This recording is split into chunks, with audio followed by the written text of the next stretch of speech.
1월 29일 손으로 묵상 함께 나누도록 하겠습니다. 오늘은 히브리서 10장 23절에서 25절 말씀입니다. 함께 말씀을 읽어보도록 하겠습니다. 또 우리에게 약속하신 분은 신실하시니 우리는 흔들리지 말고 우리가 고백하는 그 소망을 굳게 지킵시다. 그리고 서로 마음을 써서 사랑과 선한 일을 하도록 격려합시다.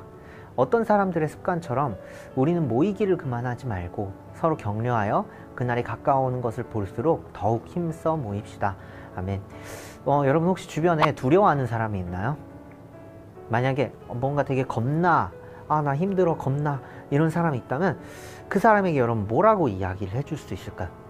아마 이렇게 이야기할 것 같아요. 두려워하지 마, 겁내지 마, 할 수 있어 라면서 용기를 주겠죠. 그렇다면 지친 사람이 있습니다. 뭔가 일을 힘들게 했어요. 그렇지만 그 일이 잘 되지 않아서 지쳤습니다.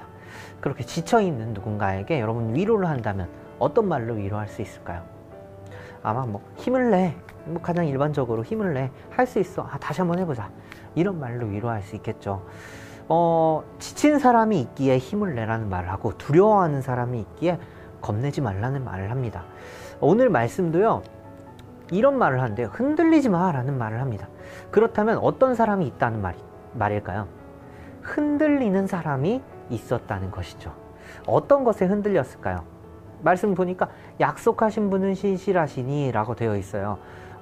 그렇다면 그 약속하신 분은 신실하시니까 그러니까 흔들리지 마 라는 말이죠. 그러니까 그 약속에 대해서 흔들렸다는 겁니다. 그 약속에 대한 믿음, 이 약속이 지켜질까? 라는 어떤 그런 흔들림이죠. 그 약속은 무엇일까요? 예수님이 다시 오시겠다는 약속.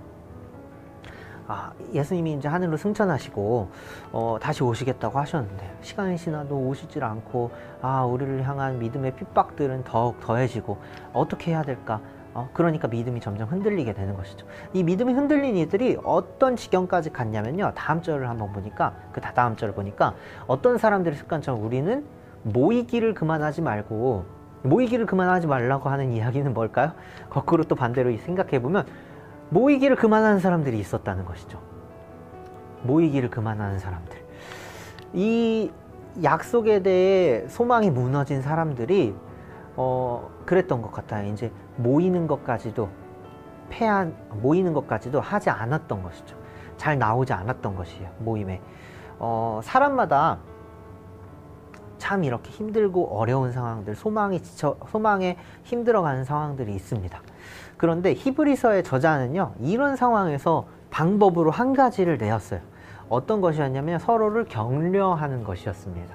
격려. 이 격려라는 말이 계속 한 2번 정도 나오는데요. 24절에 한 번, 25절에 한 번. 서로 격려하십시오, 격려하십시오. 계속 히브리서의 저자는 격려에 대해 이야기합니다. 이 소망이 점점 희미해져가는 상황, 이 약속이 지켜질까? 과연 예수님이 오실까? 이 희미해져가는 상황에 다시금 소망을 일으켜 세울 수 있는 것이 바로 서로를 격려하는 것이었다는 거예요. 그래서 히브리서의 저자는 격려해라, 할 수 있어 라고 위로해라 라고 이야기합니다. 지금 우리에게도 이렇게 소망이 희미해져가는 순간이 혹시 있으신가요, 여러분? 그런 상황이 있겠죠. 저는요, 요즘 뉴스 기사를 이렇게 보니까 그런 마음이 드는 것 같아요. 소망이 희미해져가는 그런 마음이 드는 것 같아요. 참 이 코로나 상황이 좋아져서 희망을 갖게 하다가도 어느 순간 다시 한번 소망이 무너져 내리는 순간들이 다가오는 것 같습니다. 또 그런 일이 벌어오고 참 느끼게 됩니다. 모두가 지쳐가고 있구나. 그 지쳐가고 있구나 라는 그 마음을 어디서 느끼게 되었냐면요, 저는 이 뉴스 댓글을 통해서 좀 느끼게 된 것 같아요. 지쳐가니까 뉴스 댓글을 통해서 교회가 이제 욕먹는 것, 이제 그런 이 코로나 방역을 철저히 하지 않는 사람들에 대해 욕하는 것, 이런 것들을 보니까 많이 지쳤구나 라는 생각을 하게 되었어요. 참 저도 마음이 아프고 걱정도 되는 마음이 들었습니다. 그런데 오늘 말씀을 보고 저는 좀 격려를 얻은 것 같습니다. 그래도 굳게 서야겠다라는 마음이 듭니다. 모두가 힘들고 소망이 사라지는 때에는요, 주로 사람들이 어떤 반응을 하게 되냐면 너 때문이야 라는 반응을 하게 됩니다. 너 때문이야, 네가 잘못했어, 너 왜 그렇게 해, 혹은 나 때문이야 라고 하기도 합니다. 내가 능력이 없어서, 아니면 이 사회 때문이야, 이 사회가 잘못해서, 누군가에게 귀인하게 되는 것이죠. 그런데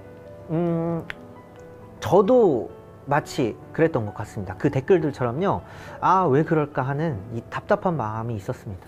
아, 왜 그럴까? 조금만 더 참지. 조금만 더 버티지. 조금만 더 배려하지. 그런 마음이 들었는데요.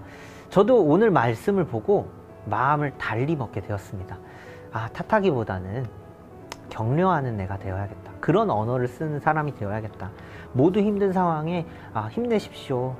힘내라고, 소망을 품으라고 격려하는 내가 되어야겠다. 또 우리 교회가, 우리 믿는 사람들의 모습이 그런 모습이어야 되지 않을까 하는 생각이 들었습니다.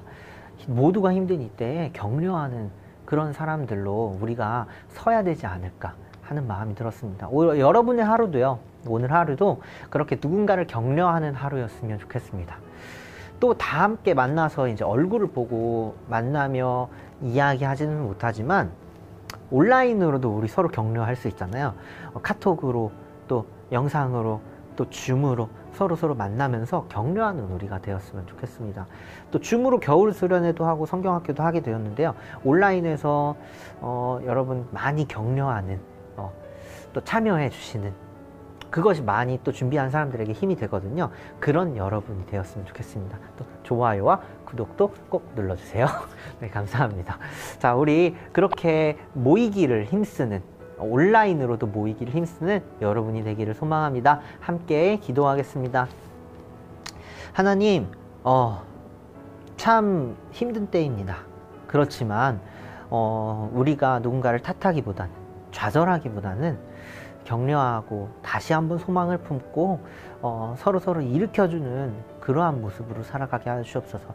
그러한 참 예수 그리스도의 사랑을 보여주는 우리 믿음의 사람이 될 수 있도록 주님, 우리들 한 사람 한 사람을 그렇게 세워주시옵소서. 또 우리들의 하루가 그런 하루가 될 수 있도록 주님 함께 해주세요. 감사합니다. 예수님의 이름으로 기도했습니다. 아멘. 하늘에 계신 우리 아버지여, 이름이 거룩히 여김을 받으시오며 나라에 임하옵시며 뜻이 하늘에서 이룬 것 같이 땅에서도 이루어지이다. 오늘날 우리에게 일용할 양식을 주옵시고, 우리가 우리에게 죄 지은 자를 사하여 준 것 같이 우리의 죄를 사하여 주옵시고, 우리를 시험에 들게 하지 마옵시며 다만 악에서 구하옵소서. 대개 나라 권세 영광이 아버지께 영원히 쌓옵나이다. 아멘.